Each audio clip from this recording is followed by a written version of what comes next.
Last week, David Bowie died, and just a few days after that, Alan Rickman died, and both of these deaths struck quite a blow for quite a few people because they were each so beloved and left behind such well-respected and well-remembered bodies of work. But one thing I noticed in the aftermath of Bowie's death was, in addition to the fond remembrances and the celebrations of him and his music, there were also quite a few people who were raising a note of protest and were saying, let's not celebrate David Bowie too much, or let's not pretend that he was a perfect person, because let's not forget that he was a rapist. And what they're referring to is an incident in the 1970s where, at least one time that we know of, or that we have reason to believe, David Bowie had sex with a 15-year-old girl. The age of consent in California, where this took place, at the time that it took place, and I think even today, was 18, and the girl was 15.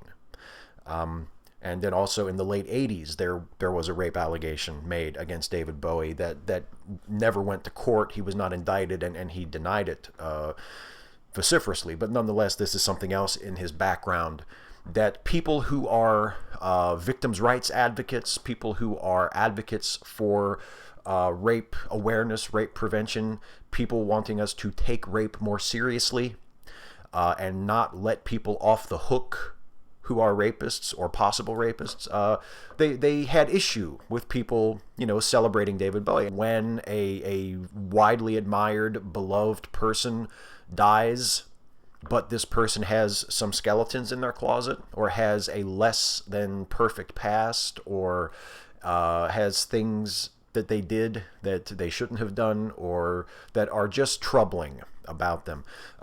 We have this struggle of how do we deal with that? How do we reconcile the parts of them that we admire with the parts of them that we cannot admire? And that's what I want to talk about, because I have some thoughts about that struggle, and I have some things to share about ways in which I have struggled with these sorts of things, not just with David Bowie, but with other people too. Some folks who are dead, some folks who are still alive, and some things that aren't folks at all.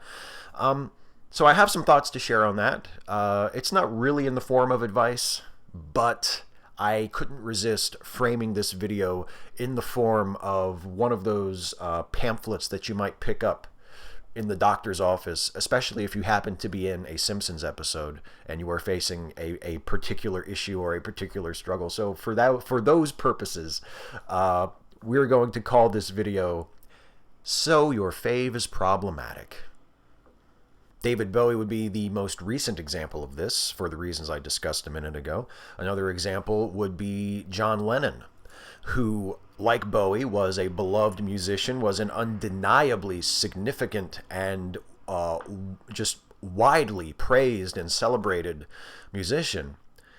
And yet he had these very dark parts of his personality and of his past. He was accused multiple times of domestic abuse. Another example would be someone like Woody Allen, who has a very, very troubling, unpleasant history of accusations of rape and interest in underage people, child molestation, none of which has been definitively proven, but there's a lot of very unpleasant accusations and rumors surrounding Woody, and it can make it very difficult to enjoy his work or celebrate his genius as a filmmaker, as a writer, as an actor, etc., without having to deal with this. Makes his legacy extremely complicated for me and for many, many people. Very similar situation with Roman Polanski, who can no longer enter this country because if he does, he will be arrested for statutory rape that he committed back in the 70s. Another case of, in my eyes and in the eyes of many people, an absolutely brilliant filmmaker whose legacy has been irrevocably tainted by his personal life and by awful things that he has done. And you wonder, if this person wasn't a great musician, if this person wasn't a great filmmaker, etc., if this person had not produced work that I admire, would I even be fighting with myself about this.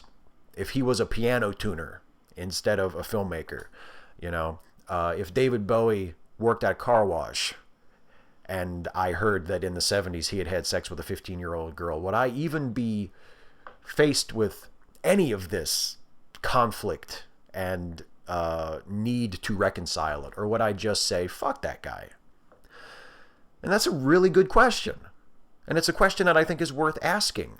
Personally, I think the cultural impact that a person has made, that a person's art has made, does matter and does merit consideration. And it is understandable and reasonable for us to allow our feelings about a person's art to influence how we feel about them when we make judgments about their character, about things they have done in their lives that are not directly connected to the art that we admire so much.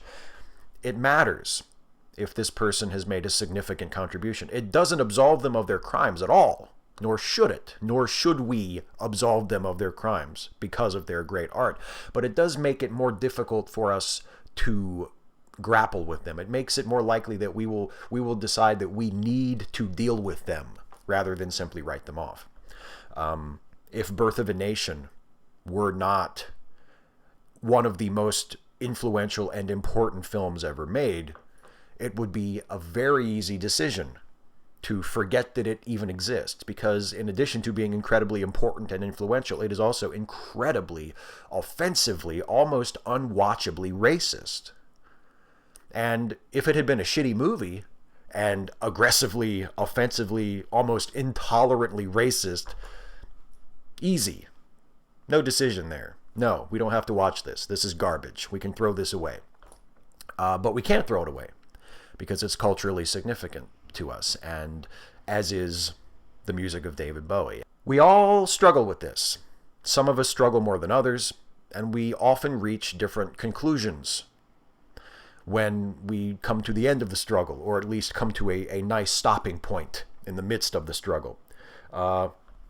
Some people may decide that David Bowie's music is not worth it, and that it is to them necessary and just and right to disregard him, to say, you know what, I'm not going to listen to his music anymore. I'm not going to celebrate him anymore. I'm not going to nod along and smile when people talk about how great he was anymore, because to me it's more important that he raped somebody, and I can't get past that, and I don't feel that I owe it to anybody to try to get past that.